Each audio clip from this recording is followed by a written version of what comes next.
Dzień dobry Państwu. Witam serdecznie na wykładzie wprowadzenia do sztucznej inteligencji i przetwarzania języka naturalnego.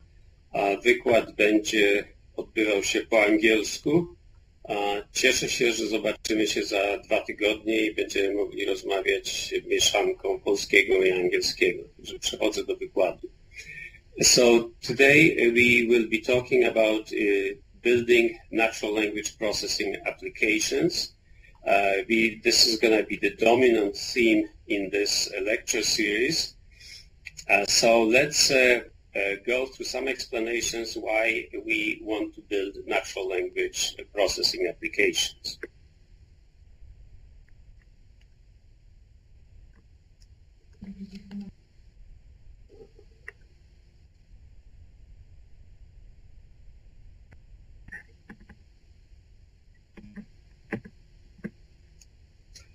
So the first reason why we are building natural language processing application, that it's a great challenge. It's one of the so-called AI or artificial intelligence complete problems. So 2 problems are listed as AI complete. One is vision, that is understanding how people see and being able to emulate it by a computer. And the second is natural language understanding. What it means is that AI researchers believe that if any of these 2 problems is solved, we should be able to build truly intelligent machines. We are still far away from that, although some great progress has been made, and we do not know yet how to build such applications, right? But in this lecture series, we're going to be focusing mostly on natural language processing. Okay, the second reason is that it's a next step in searching for information. For the last 20 years since the internet appeared on the horizon, we've been searching for information mostly by entering search terms into a search engine. Most popular of these right now is Google, of course. However, what we are looking for usually is not a collection of documents that contain an answer. We are looking for an answer. So therefore, the next natural step in search is question answering, that is, being able to provide knowledge to the user when such knowledge is needed. The other aspect of is that we would like the machine to understand what we mean in our search and not just do a keyword search. So for example, if we type kidney disease into a search engine looking for some medical information, we would like the system to be able to understand that the documents that have terms renal disease or renal are also related to kidney diseases. And this is what Watson, the application that is being demonstrated in this picture here, is supposed to do. Okay? The other aspect of it is that we would like to be able to tell commands to the computer, and for example, we could say, send a message to my wife that I'm going to be 30 minutes late for dinner. So such applications already exist. So one of them is Siri. The other would be being able to command a Google Android phone using a similar Google application. Right? So if we look at recent headlines, okay, in terms of applying natural language processing, so we see that there are quite a few interesting and wide range applications. So the first application is scientists, or the headline says, scientists develop lie detector for social media. So what's behind it is an interesting story where people were able to use text classification to understand whether somebody is lying by posting something on Twitter or on Facebook. One of the biggest applications is the second bullet on this chart, which is using natural language processing to understand whether computers are happy, whether consumers are happy with the products. Okay, so measuring customer engagement, measuring customer opinions, understanding what are the possibilities to improve the product.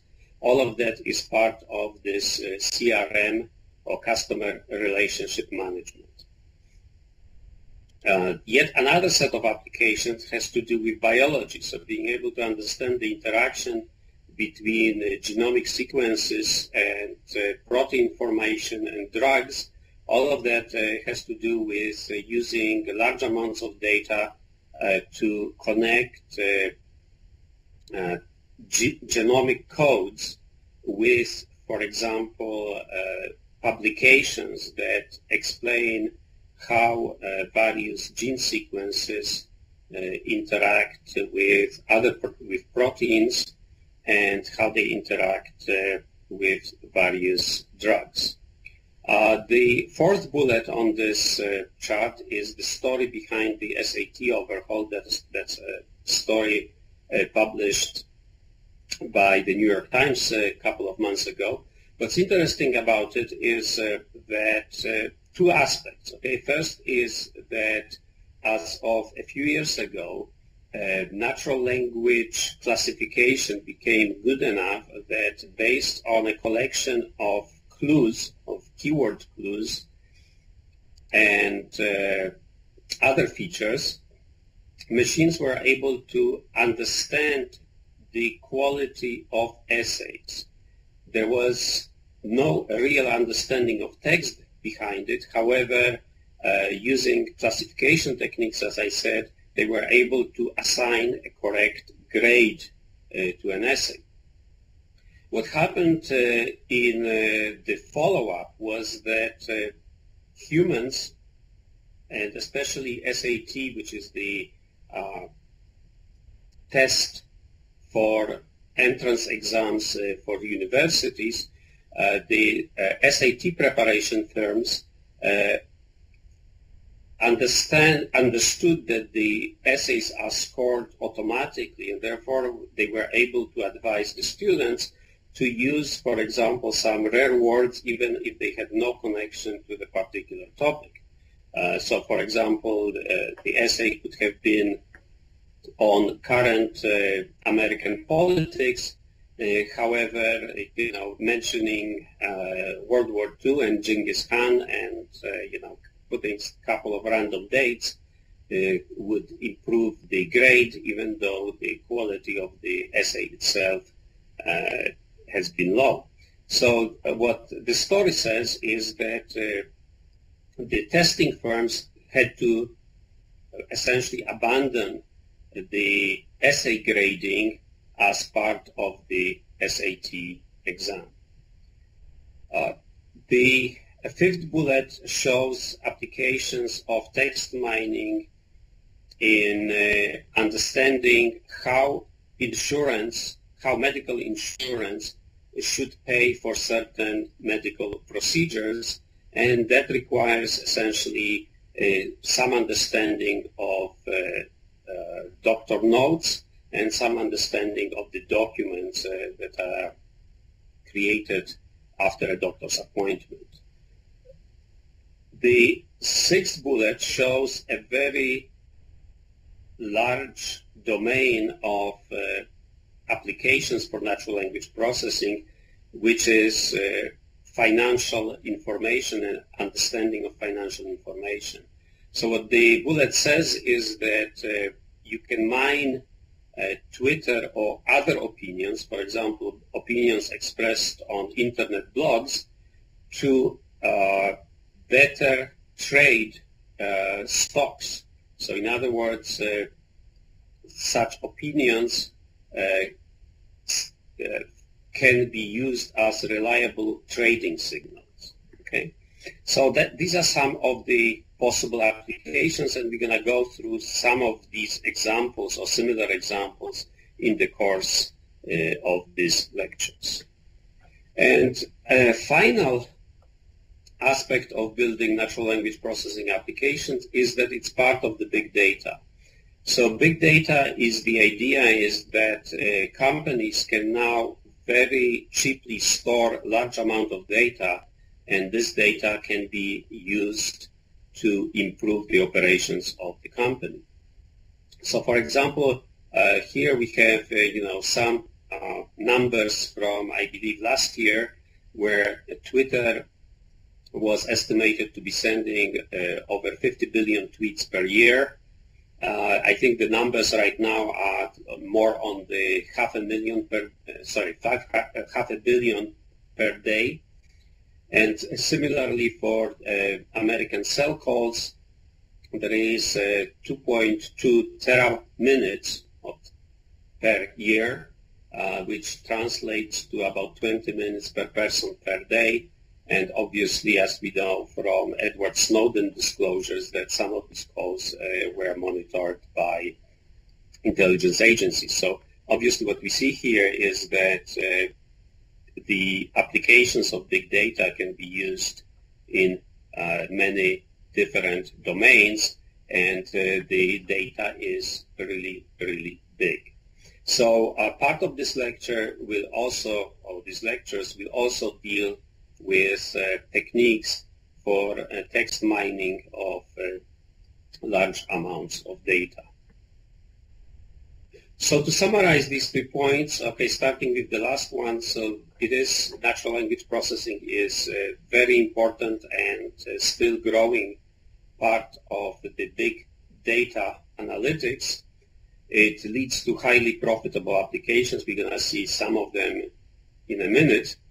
The second aspect is that it's a natural step in searching for information. So what we have here is these 2 keywords, question answering, that is providing knowledge when it is needed, and semantic search, which is searching by meanings and not by keywords of the search terms. And the final aspect is that it's an important scientific challenge with NLP, or natural language processing, being an AI complete problem. So if we solve NLP, are we going to get machines as smart as humans? Many people ask these questions, all right? So we don't know because we haven't solved it, okay?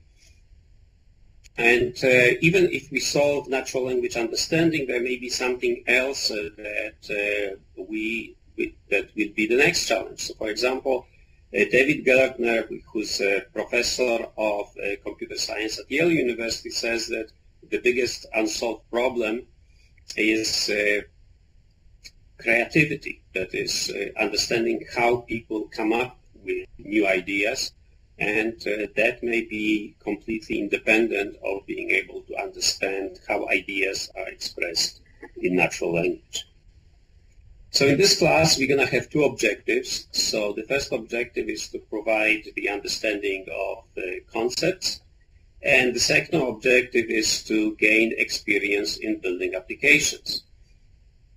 So the first objectives will be served mostly by me lecturing, but also by the part where we will be doing some lab exercises, building a search indexing application, using an internet search engines to provide information, building some machine learning applications and dealing with some amount of data and learning from data. So hopefully we should be able to gain both, that is, the good understanding of concepts and gain useful experience in building applications that you should be able to use in your practice, in your work practice. So how are we going to proceed? So there will be 2 parts of it, or 2 aspects of it. One is remotely, where you can watch both recorded lectures and me online. Also work on preparing the data, prepare questions after each class. And we will have perhaps a couple, maybe 2 or more such question-answer sessions over the internet over the course in this class. And the second part is going to be in person. I'm coming to Warsaw in about 2 weeks. So we're going to meet and we're going to review the lectures. We're going to introduce some material, and we will, for our practical application side, for the laboratory work, we will try to build a Watson-inspired question answering system. There will be an exam, okay, and your final grade will be determined by the exam and by your success in system building. Okay, so that's how we're going to proceed. We can discuss it more in detail when I get to Warsaw. So some of the lectures that were recorded in prior years cover almost all the theory we're going to need. So, for example, in 2013, we recorded text mining for predictive analytics, and this is available at the URL that you are seeing. I'm going to send you the copy of these slides, so you should be able to get to them and to these lectures and watch them at your leisure. The other lecture that was recorded in 2012, which has many parts, but of which most relevant is part 1, is also available, and you can watch it at the YouTube URL that is listed below. The book that would be very helpful in this class, and which is available through Amazon for, I think, $4 on Kindle, is Text Processing in Java by Mitzi Morris. So we will go through some of the exercises in the book, and I think that's going to be quite useful also in your practical life. This is a very, very good and very low-priced book, and it's a good book to have in your library. Another 2 older books, which are also very good, and they are available online, is Taming Text, which deals with many similar topics. So it deals with searching and indexing and textual data preparation. That is a book from, I think, about 3 years ago. And it comes also with a collection of software modules that you can play with. So please feel free to look at it. And the second book in this chart is Natural Language Processing with Python, which is available on the internet.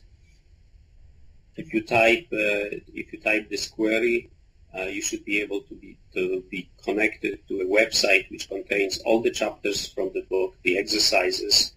And while the book, I think that the first edition is relatively old, the importance of the book, I would say, is growing because Python is becoming a very popular programming language. So if you are looking for a way to get yourself familiarized with Python and natural language processing at the same time, I would highly recommend this book. The 2 books differ in emphasis. That is, this book, the Natural Language Processing in Python, is more linguistically oriented and more understanding oriented, while Taming Text, I would say, is more information retrieval oriented. So they cover different aspects of the same coin. We will need tools, okay, and there are many tools for natural language processing. The whole picture is, I would say, relatively confusing for a new user. So let's discuss some of them right now. Okay, so the first tool in the left of the slide is a collection of natural language processing tools from Stanford University. I would highly recommend this collection of tools. I would like you to, at some point to experiment them in our lab work. And we will be probably using some of them to look at, for example, topics presented in various collections of data. The tool right underneath is Weka, which is a very popular machine learning tools from the University of Waikato in New Zealand, and we will also go through some of the exercises. Going to the right, we see Lucene, which is Apache Lucene, and Apache Solr. Solr is a search server containing Lucene under covers, and we will be using Lucene in our laboratory work, and also we'll discuss it in our lectures. Look is a Lucene index toolbox, which allows us to take a look at the Lucene index and experiment with it. And we're going to do it probably in one of the first lab work assignments when I get to Warsaw. Lemur is yet another search engine. We probably won't have time to deal with it during our class, but it's very interesting. It provides somewhat higher quality results than Lucene, especially for smaller queries. So you should be aware of its existence. And then what you see in this logo of the Earth with some rays coming out is obviously the Watson logo. IBM recently opened Watson APIs to developers, so we're probably going to discuss some of this in some of our lectures. There are many other tools, so let me mention a few of them. So GATE is the general architecture for text engineering. It's relatively easy to use. Google has a number of tools, and the final one on this chart is UIMA, which is Unstructured Information Management Architecture, introduced by IBM in 2003, and that was the basis for Watson architecture used in the Watson project, and still being used, for example, in Watson Medical.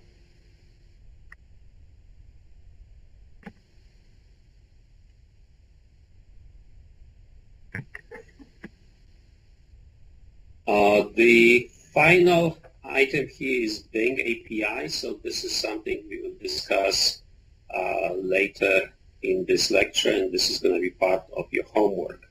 What the Bing API allows you to do is to create, as for example, a Java or C# or other language application that sends a query to the Bing engine and gets you the answer as essentially as a data structure in your language that you can then examine and do something with. So instead of scraping a web page, you should be able to get these results programmatically and then use them, for example, in answering a question. Okay, so some of these tools we will probably use. So Eclipse is definitely high on the list. Lucene, Look, Weka, regular expressions, which is this strange collection of characters in the middle, and probably we will choose, between OpenNLP or Stanford NLP tools. If we have time, we will also discuss some of the Google tools. And what I would like you to do is to see if you can become an expert on using one of these tools. So for example, if you have an Eclipse experience. I would like to be sort of an expert that other people in the class can consult with. And similarly, if you would like to learn about some of these tools in advance and then help your classmates, that would benefit everybody, and you would get an extra credit for it on your exams. Right. And so the final aspect again here is Bing. So we will discuss it, as I said, in a few minutes. So I'm going to switch now and discuss Bing API, if I can find it somewhere here.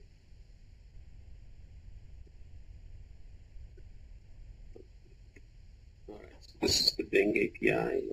Let's talk about it. So I'm going to send you these slides, and you should be able to go through these steps and start using the Bing API as soon as possible. So what you see there in this slide is the website on datamarketazure.com, which is a Microsoft website. And what you need to do there is essentially sign up for Bing Search API. To get 5,000 transactions per month, which will be sufficient for our purpose, you don't have to pay anything, but you need to have a Microsoft user ID. So either on live.com, on Hotmail, or on some other Microsoft-owned website. All right, so here are the detailed steps. Okay, so what you have in this top of the chart is the links that you can open. So the first step is getting a Microsoft account if you don't have one. Then you register on Azure. Then you read the instructions. Once you get the account key, which is point number 5, you have to add this account key to the application, and once you have the Bing API key, you can make a list of queries and execute them, display the results, play with it, do whatever you want with it. Okay. So the step 1, step 2. All right. So you basically get the free account for 5,000 queries per month. You press the sign up button there. You get once you have it, you get the key. So you can play with the key directly from the browser, or you can play it use it from your program. So to check it, you can execute the query in the browser. If you want, you can also use it programmatically from any programming language that you're familiar with. So we're going to be using Java in our classes, but if you can combine Java and C#, for example, and you are happier with C#, I will have no objections against using the combination of C# and Java. By the way, I mean the Bing Search API has instructions for several programming languages, so you can choose the ones that you are most comfortable with. Okay, so you can do it also from Eclipse. So you would need to replace you have to introduce the account key as a string, for example, in Java. So this looks something like that. The string is quoted, and then you can create a string search, for example, tallest building in the world. You have to go through certain corrections in the string, so you have to replace the white space with this %20 collection of characters, and once you've done this, you can issue a query and get the results. So here the instructions show some of the steps that you need to do in Java. So to get the results, you use the executor, you create the instance, and then you put the value, your Bing API key there. You execute the request get URL, and you return the content as a string. So that is a possible way of doing it. So what you see, the string URL there that is mentioned, the lower part is HTTPS datamarket.azure.com, a bunch of other parameters, and then your query is in the form that you see over there. All right. So that's gonna be your homework. So if you can do the group homework, which would be you should do the group homework, which is to write a program that executes 20 Bing queries, records the responses. And as I say here in these instructions, you can all work together, but everybody should have a program running with their own credentials and execute their own 15 queries. So everybody has to submit the homework and show queries and answer. On the deadline, the deadline should be November 9th. I will correct it and send you the corrected version. We didn't have our call last week because the link server wasn't working.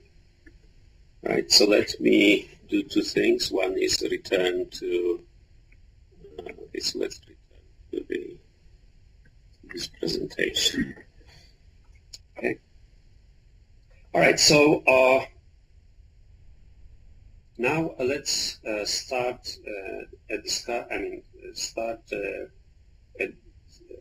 talking about Watson-inspired question answering system. So we have done it before in the spring class at Warsaw School of Informatics. We have also done it here at University of North Carolina in Charlotte, and we have built various kinds of Watson-inspired question answering systems.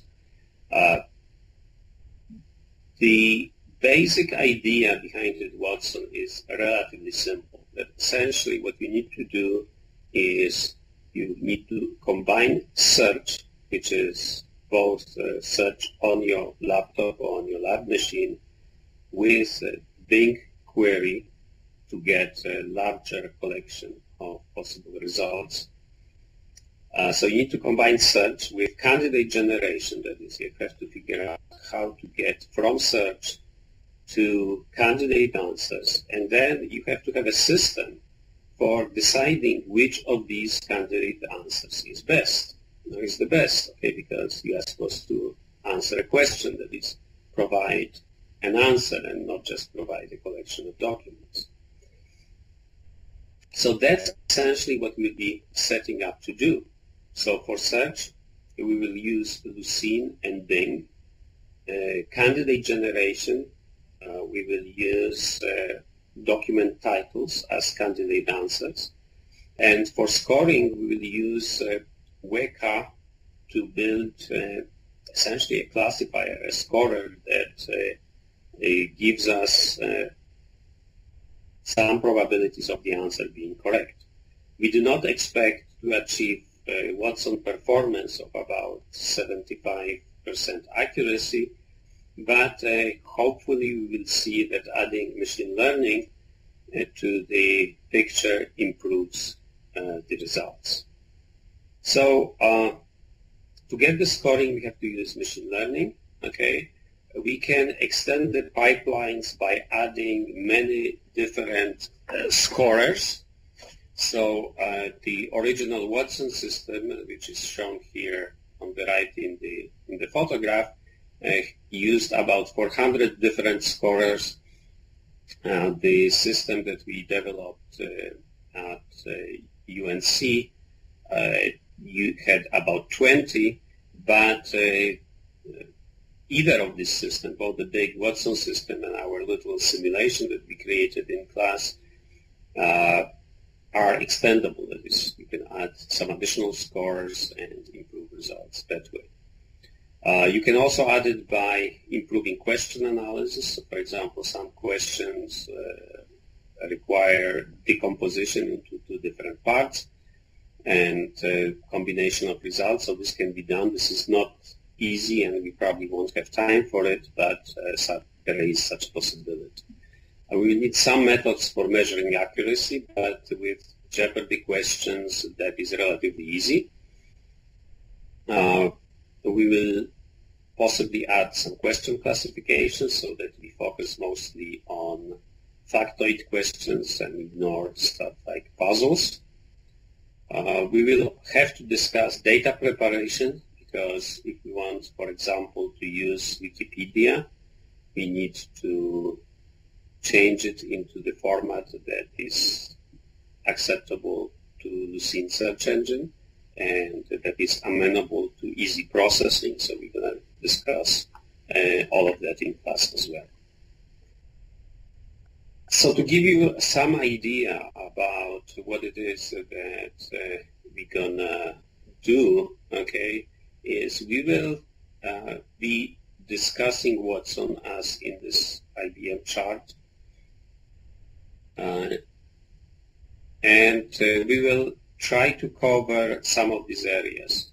So obviously we will start with question, okay, which is in the right, in the black rectangle on the left. Okay, we will not do much of question analysis, but we will do something that is shown here in this diagram as hypothesis generation. So essentially we're going to generate candidate answers from our sources. Okay, our main source will be Wikipedia. The second main source will be Bing. Original Watson wasn't connected to the internet, but we are free to do whatever we want, so we can use also the internet sources, and I think that's going to be useful for getting some of the answers. So once we have these candidates, we will try to do some amount of scoring, and Watson did it.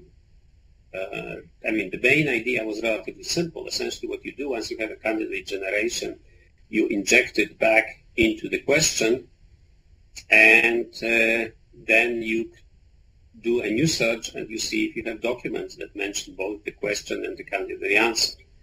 And what happens afterwards is that machine learning models, which are depicted on the right of the chart, are applied to get the final ranking. So this is possibly not so clear right now, but we will discuss it all in detail in our class. What I would like you to remember from this chart is essentially that we have these steps that we take the question, we go to the search engine, we create candidates from document titles, for example, Wikipedia titles, and then we go back and see if we have evidence for these particular, for each of these candidates, and then we try to figure out which evidence is the best. So this is essentially, a three-step process.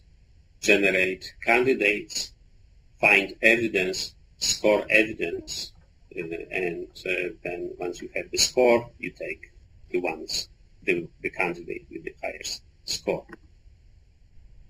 So that essentially summarizes all of that. So we start with the initial pipeline, with these three elements, and in the process we will try to measure accuracy, do some question classification, discuss data preparation. There is a wealth of material on the internet on IBM Watson. So there is a general IBM website on cognitive computing, which links to several applications of Watson, as well as some stuff which is not necessarily Watson related. There is information about Watson APIs, okay, at the second link in this chart. There is information on IBM Smarter Planet, and there is the information on Watson on the main page that is in the bottom link. IBM message around Watson is much wider than just applications, to Jeopardy or to medicine or to customer relationship management.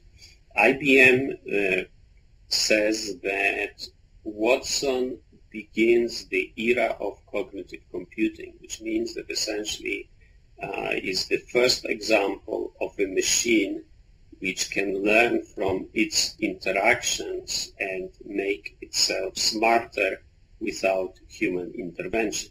So the way this played during the Jeopardy game was that machine could learn from answers given by other participants and then improve the scoring of its own candidate answers. And this is currently applied very widely in Watson for medical applications. So, all right, so what we're going to focus on is Lucene and Bing, possibly on Google search. I mentioned INDRI. I don't think we're going to have time for that.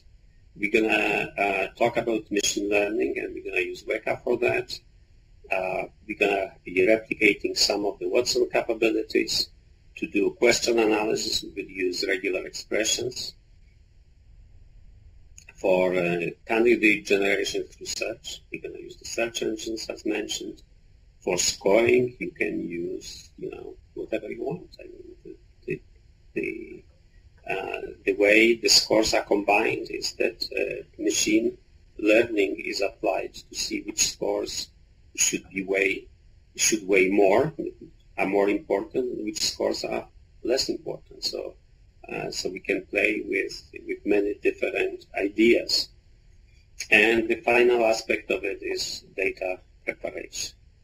Right, so here is what it is that can be done in one class. That was a longer class than what we will have. This was done over the course of one semester with quite a few students and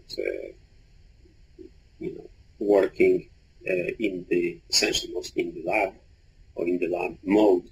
So what you see here is the system that we created, and it shows in dark blue the aspects where we replicated many of the Watson capabilities, and the light blue where we replicated a tiny bit of Watson capabilities, but we have placeholders. So we didn't have all answer sources, we didn't have all evidence sources, our scoring was minimal, our machine learning was relatively minimal, although we used the same methods that Watson used. We didn't have at all query decomposition or various filtering operations and that kind of stuff. Nevertheless, I think it was a good experience for everybody in the class. So how we gonna go about it? Yes, we will have questions, data, and components. Questions are available, and I'm gonna probably post the link to the list to the questions so that you don't have to call it from the internet. Wikipedia is available. The tools. We're gonna use Eclipse. We're gonna use GitHub for integration. I'm not sure, maybe Ant. For machine learning, we're going to use Weka, the components we already mentioned. We'll have to do some question classification, but we're going to use the simplest possible methods for that, as well as for analysis and scoring. So what is the key to success in this class? Essentially, understand the theoretical material. So you can go through the natural language toolkit book, so this is the Python book. See if you can understand the concepts there. Bayes' theorem is very important in natural language processing, so that's going to be definitely on the final. You can watch classes on natural language processing, for example, the ones that I mentioned before, or there are also very good classes on Coursera. Some familiarity with Eclipse and Java is required, and you need a machine with probably at least 40 gig of RAM and about 100 gig of space on the drive to, for flawless execution. So this is the homework. So here the homework is corrected to the right date. So the first one is relatively easy. Just watch the lectures. Okay, make sure we understand the Bayes' theorem. Look at some of the NLP applications online. Review the architecture of the Watson system. So you should really understand that. Draw at least some of the boxes from memory. And the most important part of it is please create your custom search engine using Bing Search API. Run about 100 queries and submit this homework. That's really important. Otherwise, we all gonna be slowed down during our lab work. So having at least the Bing search engine will allow us to proceed relatively fast when I get. You can do it as a group exercise, so feel free to do so, but as I said, you need to be able to execute it individually. All right, so that's essentially the summary of the other slide, and it still has the error, so I will need to correct it before I send you. Okay, so if there are questions, we have say about 5 minutes for questions. You can also submit questions in writing, and I would be happy to answer them either, well, probably in person, because I think I'm going to be flying or preparing to fly next Friday. So any questions?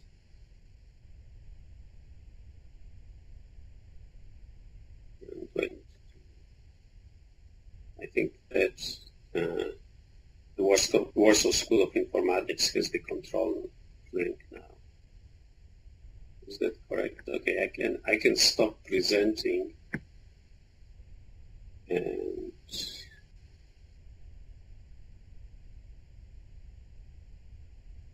wait for questions.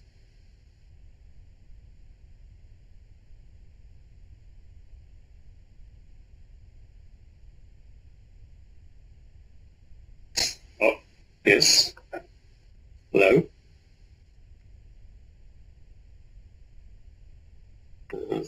Can't hear the question. Hello, I haven't questions. Okay. Yes, I can hear you. Yes, it's clear for me, and I know what to do. Yeah. I'm sorry? Sorry, do you have a question? No, I haven't. Oh, you don't have a question. Okay. Yes. By the way, you can ask questions in Polish.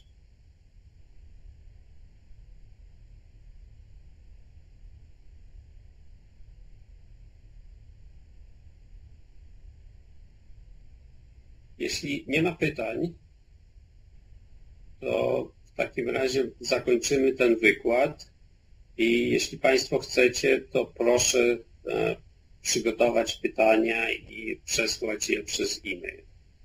Dziękuję bardzo. Do widzenia.